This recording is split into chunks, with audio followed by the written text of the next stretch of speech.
Now we're moving on to the pain-pleasure principle. This was developed by Sigmund Freud, and basically it means all humans are the same. We are motivated toward pleasure and away from pain. And students are no different.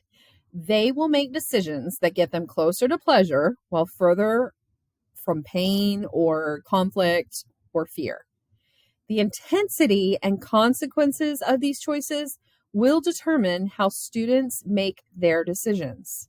So this means that students who are behavioral problems or distractions find more pleasure in their actions than the pain of getting caught. Okay. And again, these choices are made subconsciously in many cases very quickly and backed by repeating these same behaviors, become conditions, become habits, then it becomes part of who they are. So they do not believe that the consequences set forth are as painful as missing the opportunity to talk in class to their friends, not do work, or not show up at all. In fact, to some students, getting in trouble is translated as pleasure to them because they get attention. So when it comes to learning in class, students are motivated in a variety of ways to do or not do their work. And that trick is to find what their motivating factors are for avoiding pain and gravitating toward pleasure.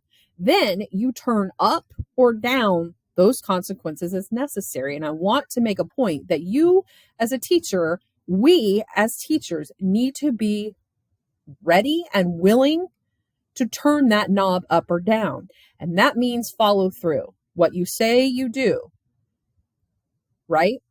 Because the first time they believe that you aren't going to follow through, you ruin and sabotage your entire operation. You have no more credibility with them. So we have to be willing, if you're going to do this, you have to be willing to go through with that.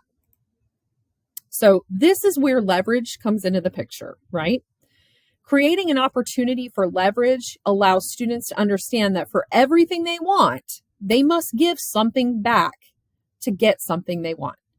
And that trick is to make sure the student wants the benefit you're offering more than they want to resort to their old behavior or patterns. And sometimes this takes some brainstorming, but if done correctly, it's amazing. You have to make it appealing to them or they will not engage in the offer. They will not take you up on that offer. Understanding what your students' pain pleasure points are will help you design lesson plans that hit those points equally, thereby steering them in the direction you want them to go. Now, leverage is the catalyst for getting them to take the action and walk down the path you want them to go in order to benefit them. Because leverage is not for our benefit, it's for the ultimate good of the students. That can never be malignant or mishandled in any way. We as teachers must keep our core values intact, our high integrity, etc., if we're going to do this, because doing this incorrectly could harm students and could harm your relationship with them, right? So I want to make sure that we are holding these sacred. What we are learning here is for the benefit of these students and doing the best that we can for them while understanding how they work better and putting them on that path and keeping them aligned on the path using leverage and these other shifts, resources that we're doing right now. Does that make sense? Let's go on to the next module.